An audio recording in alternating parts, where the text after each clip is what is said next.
I want to thank some of the great people from the Palm Beach County Sheriff's Office. They're here to take photographs, and it's my honor to do so. Also, the fire department, the great firefighters. So they're here throughout the room, and I want to thank you very much for being here. I'll be with you in a little while. We'll do some great photos. We have plenty of time.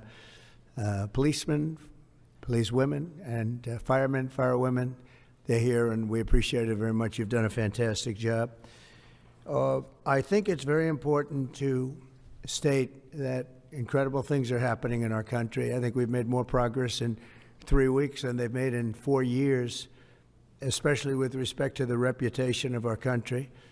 And people are respecting us again as a country and as a powerful country, and maybe a smart country, but maybe not so smart, because when you look at some of the waste, fraud, and abuse that's being uncovered by DOJ and the people at DOJ, these are young, often young, but super brilliant people, incredible computer scientists and other things, and they're finding levels of fraud and waste and abuse like I think nobody ever thought possible. But before we do that, I just want to ask Will to come over. I've just finished signing some executive orders, and if we could start with that, Will, you might want to come up here and just explain what we did. Thank you. Good afternoon, y'all. A short while ago, President Trump signed three items. The first is an executive order relating to the affordability and availability of in vitro fertilization and other fertility treatments. These are treatments that have become unaffordable for many Americans, or have been unaffordable for many Americans. And the executive order is a directive to the Domestic Policy Council to examine ways to make IVF and other fertility treatments more affordable for more Americans. The second item that we signed was a presidential memorandum imposing radical transparency requirements on government departments and agencies, in keeping with President Trump and the administration's broader commitment to governmental transparency. What this presidential memorandum would do is require, as waste, fraud, and abuse is uncovered, as programs are canceled, and ultimately as taxpayer dollars are saved, this presidential memorandum would require departments and agencies to make all of the details of that freely available to the public. Lastly, we have another executive order that President Trump signed relating to independent agencies. This executive order would establish important oversight functions in the Office of Management and Budget and its subsidiary office, OIRA, supervising independent agencies and many of their actions, and also reestablishes the longstanding norm that only the President or the Attorney General can speak for the United States when stating an opinion as to what the law is. Thank you very much, Will. That was the primary purpose of this conference, to explain that they're all very important in their own way. Fertilization, I've been saying that we're going to do what we have to do, and I think the women and families, husbands, are very appreciative of it. But that was it. I do want to say while I'm up here, I've been contacted by some of the biggest companies in the world, and because of what we're doing economically and through tariffs and taxes and incentives, they want to come back into the United States. And we'll be announcing various very large companies, the biggest actually, and they'll be coming back, having to do with chips and having to do also with cars and lots of other things. We're going to be announcing some very, very big, momentous decisions are being made by companies all around the world, the biggest, and they want to come back into the U.S. Car plants are being canceled in other locations now because they want to build them here. And you read about a couple, not that I want to mention names or anything, but you read about a couple of big ones in Mexico just got canceled because they're going to be building them in the United States. And that's very simply because of what we're doing with respect to taxes, tariffs, and incentives. And I think it's a very important thing. And you'll be seeing this over the next probably over the next 2 years, to be honest, but you're going to see a lot of it over the next couple of weeks. A lot of big ones are going to be announcing. And so while we're here, I guess we can take a couple of quick questions. Go ahead, please. Please. Mr. President, have you decided specifically what the auto tariff rate should be? Yeah, I probably will tell you that on April 2nd, but it'll be in the neighborhood of 25%. What about sectors and pharmaceuticals? It'll be 25% and higher, and it'll go very substantially higher over a course of a year. But we want to give them time to come in because, as you know, when they come into the United States and they have their plant or factory here, there is no tariff. So we want to give them a little bit of a chance. Yes, thank you. The EU, Andrea Shalal, the EU representative is going to be here in Washington tomorrow. He's going to be meeting with Hassett and Greer and Letnick. What can the EU do to sort of avoid the reciprocal tariffs that you've talked about? And, you know, you've talked a lot about the VAT. Do you expect them to reduce that? Well, they did already, as I understand it, reduce their car tariff all the way down to what we have. And a lot of that will take place, and I think some won't do it and some will do it. But the EU had a 10% tax on cars, and now they have a 2.5% tax, which is the exact same as us. So already we've saved a tremendous amount. That would be great. If everybody would do that, then we'd all be on the same playing field. Because essentially what we're doing with the tariffs is, you know, they charge us, we charge them, same amount. And it's called reciprocal, actually. And whatever they charge us, we're charging them. And so the EU is, you know, I appreciate that they did this, but, you know, the EU has been very unfair to us. We have a deficit of $350 billion. They don't take our cars. They don't take our farm products. They don't take almost anything. They take very little. And we're going to have to straighten that out. And we will. I have no doubt about it. Yeah, go ahead, please. Thank you, Mr. President. Could you tell us a little bit more about the Russia talks, your impression of how they went today, and if you're perhaps more confident or less confident of a deal after what happened today? Well, much more confident. They were very good. Russia wants to do something. They want to stop the savage barbarianism. I mean, what's going on over there, it's soldiers are being killed by the thousands on a weekly basis. It's ridiculous.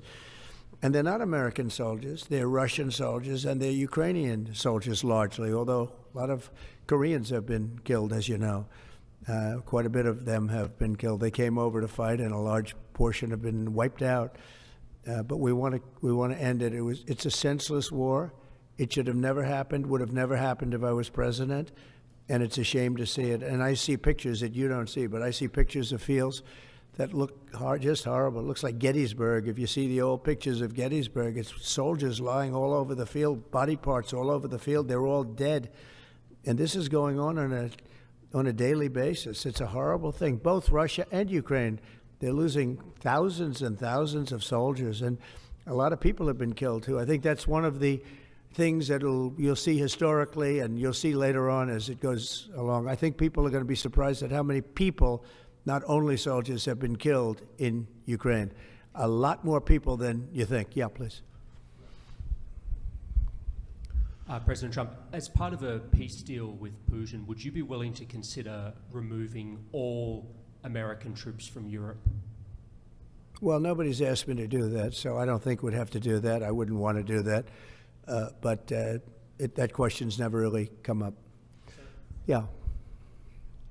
Please.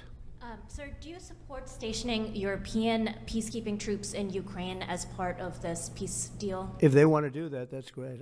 I'm all for it. If they want to do that, I think that'd be fine. Even if the Russians are... I mean, I know France has mentioned it. Others have mentioned it. UK has mentioned it. But, if we have a peace deal, I think having troops over there from the standpoint of Europe, we won't have to put any over there because, you know, we're very far away. But having troops over there would be fine. I would not object to it at all. We're talking about this now, peace. We have either a ceasefire or a peace itself, and we're looking to do both. We'd start off with the ceasefire, and if they want to do that. I know France was willing to do that, and I thought that was a beautiful gesture. Yeah, please. Do you have any message for Ukrainians who, after 3 years of fighting, might feel betrayed or disappointed at not having a seat at these initial talks in Saudi Arabia? Well, I think I'm really disappointed in what's happened. I've been watching this for 3 years. It's a war that would have never happened if I was president, and I've been watching these people being killed at levels that you've rarely seen, not even close, since the Second World War. And I'm very disappointed. I hear that, they're upset about not having a seat. Well, they've had a seat for 3 years and a long time before that. This could have been settled very easily Just a half-baked negotiator could have settled this years ago without the loss of much land, very little land, without the loss of any lives, and without the loss of cities that are just laying on their sides. You have those magnificent golden domes that are shattered, will never be replaced. You can't replace them. 1,000-year-old domes that are so beautiful. You can't replace that. A whole civilization has changed because of what. So when they're worried about not being seated, you mean somebody that should have gone in and made a deal a long time ago. You could have made a deal. This is one that could have made a deal. There was no talk of this during the Trump administration. Putin would have never, ever done it. And by the way, we wouldn't have had October 7th. You know that. We wouldn't have had October 7th either in Israel. And we wouldn't have had that mess that's going on over there. It's like we have great fire people here. We're putting out fires. All over the world we're putting out fires. So that wouldn't have happened. And you know what else wouldn't have happened? Inflation. Because it was caused really by the cost of energy going through the roof because of their bad energy policies and also their spending, their terrible spending, wasteful spending on the Green New scam. It's a scam. It's a whole big scam. Yeah, please. Yes, sir. I want to ask you a little closer to home. What would it take for you to reconsider the restrictions on the Associated Press? And secondly, some of your advisors are concerned with the Associated Press's style guide, using language and giving guidance to not use words like illegal immigrant or to use phrases like gender-affirming care. And they're concerned about that being an encroaching amount of liberalism in the way in which the press writes about things. Do you share those concerns? Well, I do think that some of the phrases that they want to use are ridiculous, and I think, frankly, they become obsolete, especially in the last 3 weeks, because many things have happened in the last 3 weeks. And I didn't know about that, but I would say that if they want to use certain phrases like that, and I guess some are okay, but many aren't, but the Associated Press just refuses to go with what the law is and what is taking place. It's called the Gulf of America now. It's not called the Gulf of Mexico any longer. I have the right to do it, just like we have the right to do Mount McKinley, and nobody's even challenging that. But only essentially it's primarily the Associated Press, and I don't know what they're doing, but I just say that we're going to keep them out until such time as they agree that it's the Gulf of America. We're very proud of this country, and we want it to be the Gulf of America. Now, the Associated Press, as you know, has been very, very wrong on the election, on Trump and the treatment of Trump, and other things having to do with Trump and Republicans and conservatives. And they're doing us no favors, and I guess I'm not doing them any favors. That's the way life works. But, you know, thank you for the question. Who are you with? Very good question. Thank you. Yes. We're hearing that Russia wants to force Ukraine to hold new elections in order to sign any kind of a peace deal. Is that something that the U.S. would ever support? Well, we have a situation where we haven't had elections in Ukraine, where we have martial law, or essentially martial law in Ukraine, where the leader in Ukraine, I mean, I hate to say it, but he's down at 4% approval rating, and where a country has been blown to smithereens. You got most of the cities are laying on their sides. The buildings are collapsed. It looks like a massive demolition site. The whole, I mean, so many of the cities. I mean, they haven't done it in Kiev because I guess they don't want to shoot too many rockets in there. They've done it 20%, but they haven't done it 100%. If they wanted to do it 100%, it would probably happen very quickly. But you have cities that are absolutely decimated. And yeah, I would say that, you know, when they want a seat at the table, you could say the people have to, wouldn't the people of Ukraine have to say, like, you know, it's been a long time since we've had an election. That's not a Russia thing. That's something coming from me and coming from many other countries also. You know, Ukraine is being just wiped out. Look at what's happening to the cities. There are cities, there's not even a building standing. It's a massive, you talk about Gaza. I mean, it's literally, these cities look like Gaza. Actually, many have, percentage-wise, more buildings knocked down than in Gaza. So, you know, people are tired of it. People want to see something happen. And, you know, the other thing that it's been bothering me for a long time, because I solved the problem with NATO. They paid hundreds of billions of dollars into the funds of NATO when I said you got to pay. because the United States was paying for European countries, and then they take advantage of us on trade. But I've seen it. Look, they have to pay. They have to find out, where is the money going to? We have, I believe President Zelensky said last week that he doesn't know where half of the money is that we gave him. Well, we gave them, I believe, $350 billion, but let's say it's something less than that, but it's a lot. And we have to equalize with Europe, because Europe has given us given a very much smaller percentage than that. I think Europe has given $100 billion, and we've given, let's say, 300 plus, and it's more important for them than it is for us. We have an ocean in between, and they don't. But where is all the money that's been given? Where is it going? And I've never seen an accounting of it. We give hundreds of billions of dollars. I don't see any accounting. So I want to see peace. Look, you know why because I don't want all these people killed anymore. I'm looking at people that are being killed, and they're Russian and Ukrainian people, but they're people. Doesn't matter where they're from on the whole planet. And I think I have the power to end this war. And I think it's going very well.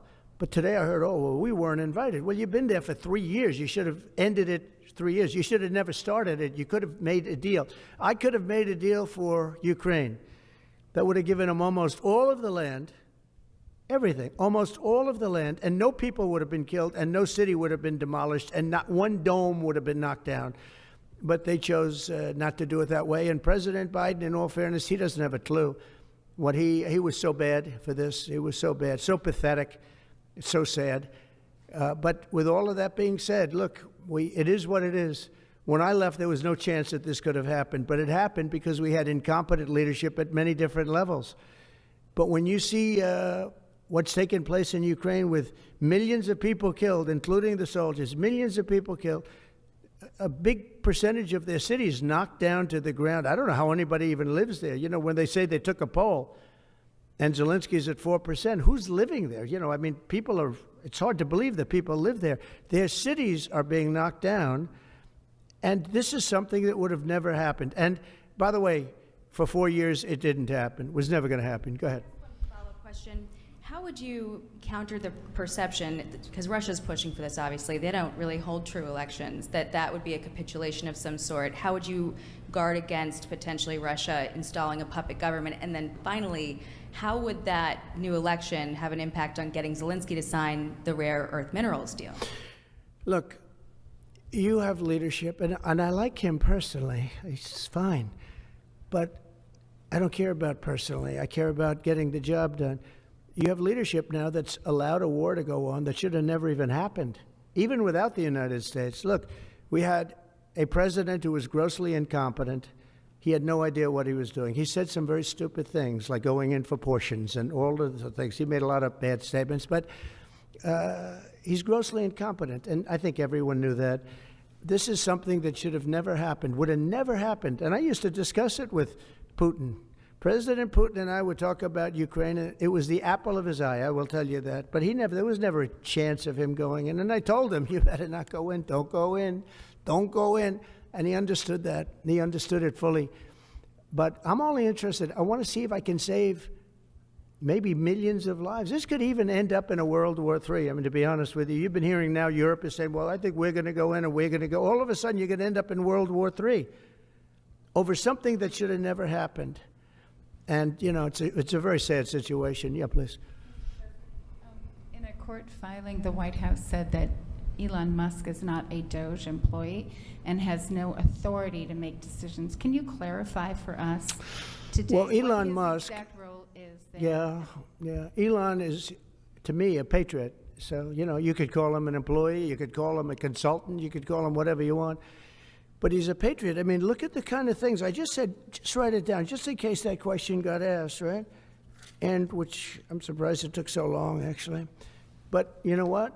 Ukraine's a bigger deal because people are dying by the thousands a week, thousands. But look at this, from 90 to 99, Social Security, 6,054,000 people. Well, that's okay. Maybe that's possible. You know, 90 to 99, maybe it's possible. It's a lot of people, though, at that. But people that live to 100 to 109, 4,734,000. Wow, that's a lot. That means over 100 years old. They have 4 million people. I don't know too many. I know people that are doing great in their 90s, but not too many people over 100. But over 120, from 120 years old, people that are 120 years old up to 129, 3,472,000 people. Wow. You know that can't possibly be, because the record is like, I think it's one person, a woman, lived to 127, but they have 3,472. Okay, but now we're going really in. People from 130 years old to 139-year-old, 3,936,000. Wow. I wonder if people are getting paid with all this. I mean, are these checks? And that's what we're checking right now. People from 140 years old to 149 years old, 3,542,000, 140 years old and beyond. Now we're really going, because we're looking to break the record by 25 years. People from 150 years old to 159 years old, 1,345,000. These are in the, by the way, these are in the computer files. This is what they do well. They're super. I asked Elon, who are these Doge people? He said they're super brilliant computer people and they love the country. It's simple. Wait a minute. People from 160 years old to 169 years, 121,000. So 160-year-old people. 170 to 179,000, 6,087. But now, let's go into the real numbers. From 200 to 209 years old, 879 people. From 210 years old, I haven't met any of them. And if I did, I would bless them. I would worship the ground they walk on. 210 to 219 years, 866. From 220 years old to 229 years old, 1,039. And then you have two people. From 240 years old to 249 years old, one person. And there's one person that's 360 years old. That's just that. And then, where's the money being spent, right? Let's go into that for just a second. $520 million for a consultant on the environment. It's called Environmental, Social, and Governance. Investments in Africa and mobilize private sector resources. $520 million. Somebody got $520 million for an environmental, sounds like an environmental study. I've always been one that paid a lot of money for my environmental studies, but I paid like $50,000, not $520 million. $520 million for ESG. $25 million to promote biodiversity, conservation, and promote licit livelihoods by developing socially responsible behavior in the country of Colombia. Well, it's nice, $25 million to go into Colombia for something that nobody ever heard of. $40 million to improve the social and economic inclusion of sedentary migrants. $40 million. $42 million for Johns Hopkins, great place, to research and drive social and behavior change in Uganda. $42 million. What about us? What about social change in our country? $70 million for a center at Purdue to research university-sourced, evidence-based solutions to developmental challenges. I mean, these are massive numbers on things that nobody ever heard about. $10 million for Mozambique voluntary medical male circumcisions. $10 million for circumcisions in another country.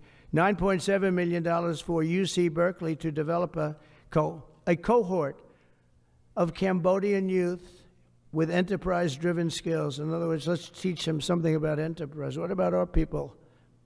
Can't we teach them about enterprise? $2.3 million for strengthening independent voices in Cambodia. $32 million to the Prague Civil Society Center, which is a very liberal group of people.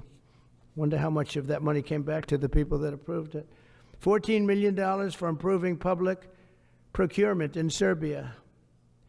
$486 million to the Consortium for Elections and Political Process Strengthening, including $22 million for inclusive and participatory political process in Moldova, and $21 million for voter turnout in India.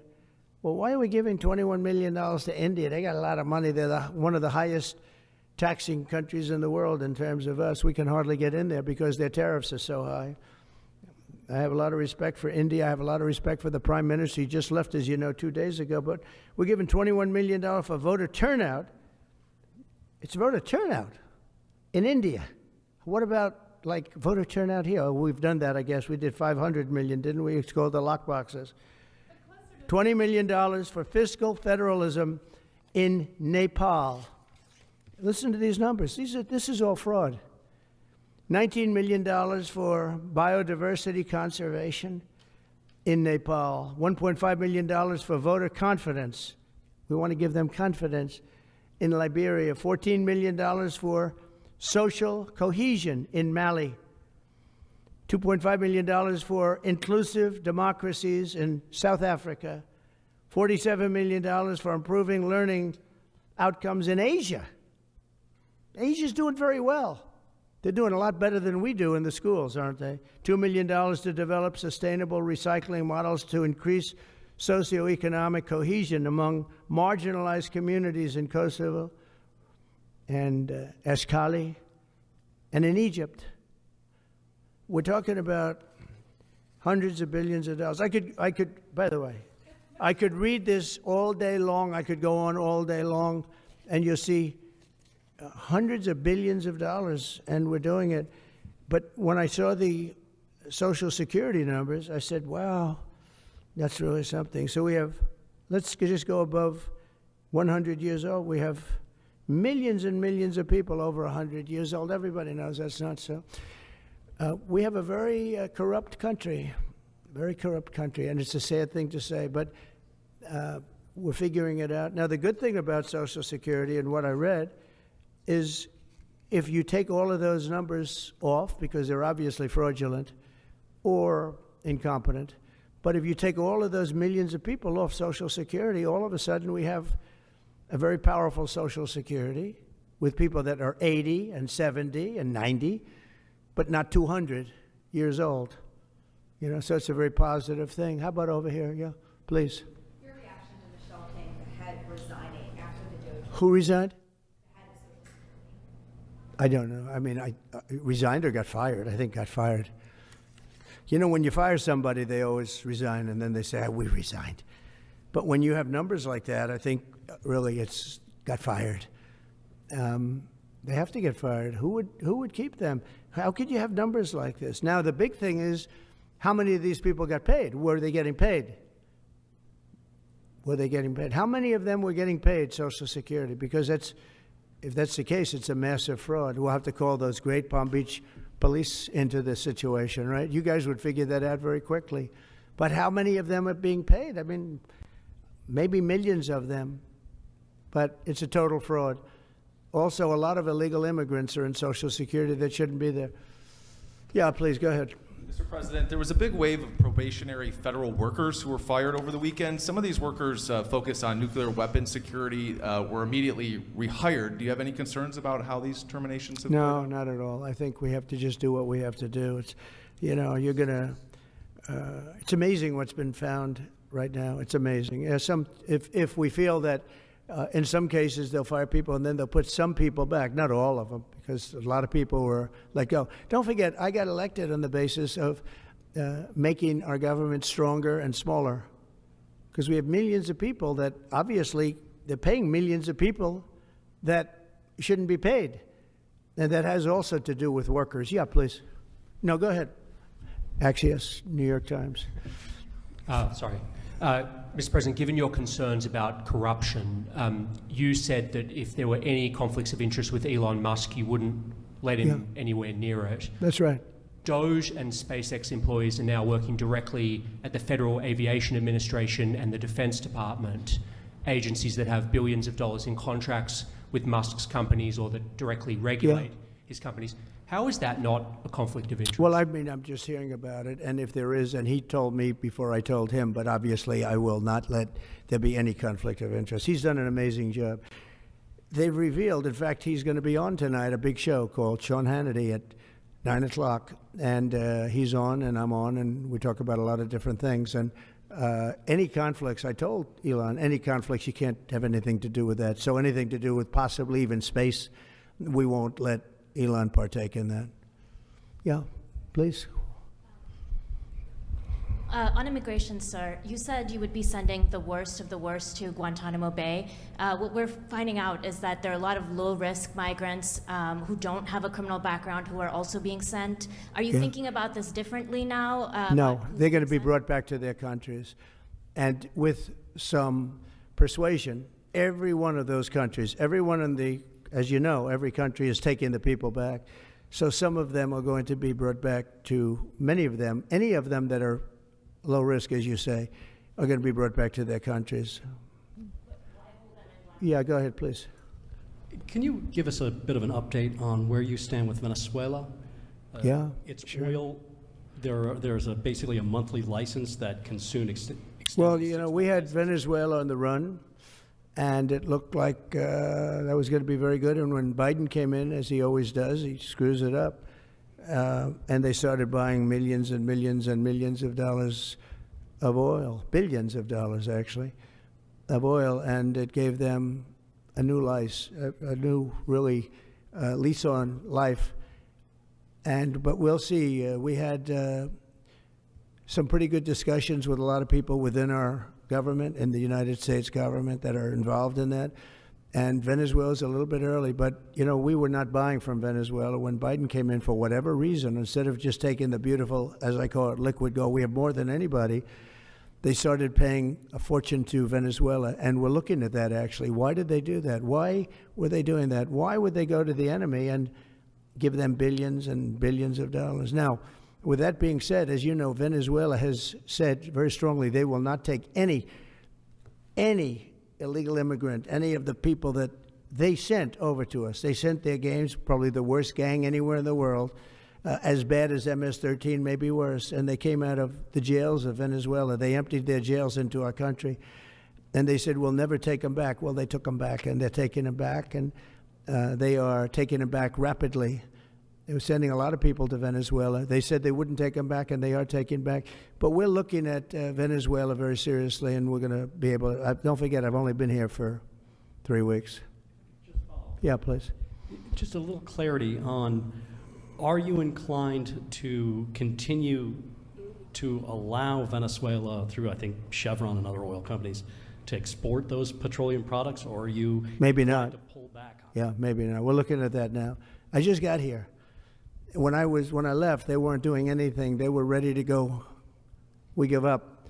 And then Biden came along and he gave them literally billions of dollars.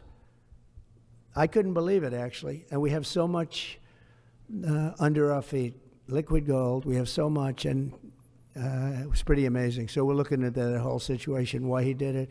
All right, how about one more? Yeah, please. What can you tell us about the CIA drone flights over Mexico? Is this the next step in the war against the cartels? Well, we're going to see. Should they have authority to take lethal action? Mexico's allowed a tremendous number of people to go through their country into ours, and even people coming from Mexico, and illegals, totally illegal. They've allowed people to empty jails into Mexico and then let them come through with this totally ridiculous open border policy of the Biden administration. So millions of people have come in, and hundreds of thousands, and actually millions, are criminals. They came in from jails all over the world that release them into Mexico, and they come into our country. And they also came in from Canada, by the way, large numbers through Canada. In fact, when we closed up the one border, they came in through the other border. So Canada is not an uninterested party. But I will say this. We're dealing with Mexico. I have a very good relationship with Mexico, but I think Mexico is largely run by the cartels, and that's a sad thing to say. And if they wanted help with that, we'd give them help. But Mexico, if you look at what's gone on with Mexico for years now, but now especially it's run by the cartels. And they've allowed millions of people to come into our country from jails and prisons of other countries from all over the world, not just South America, Africa, Asia, all over, a lot from the Congo in Africa, a lot. They opened their jails, they came in through Mexico, and we have some of the worst criminals coming in from the Congo and other places. So it's not just South America, and it's not just Venezuela, but they opened their jails. And you know the crime rates in Venezuela and other places all over the world has gone way down. You know why? Because they've given us their prisoners, they've given us their drug lords and their gang members, and it's hard to believe that we accepted this. It's hard to believe that we allowed open borders, and we're taking in, you know, hundreds of thousands and millions of people coming in from all over the world that are absolute stone-cold criminals. In fact, 11,088 murderers, and many of those people have murdered more than one person. Why are they giving us these people, and why are we taking these people under Biden? You know, you had a border czar that never went to the border. Happened to be a vice president, never went to the border, never called the border people. I call them all the time. I speak to them all the time. But here's the good news. We have the most secure border we've ever had right now. As secure and even more secure than I had it 4 years ago. And the Border Patrol is doing incredible. ICE is doing incredible. Tom Homan's unbelievable, and Kristi Noem has been just working very, very hard, very, very hard. And we have the best numbers we've ever had, and we're going to keep it that way. And we're going to find out how a thing like this could have happened to our country, because who would allow this to happen? What they've done to our country is so sad. Thank you very much. Thank you.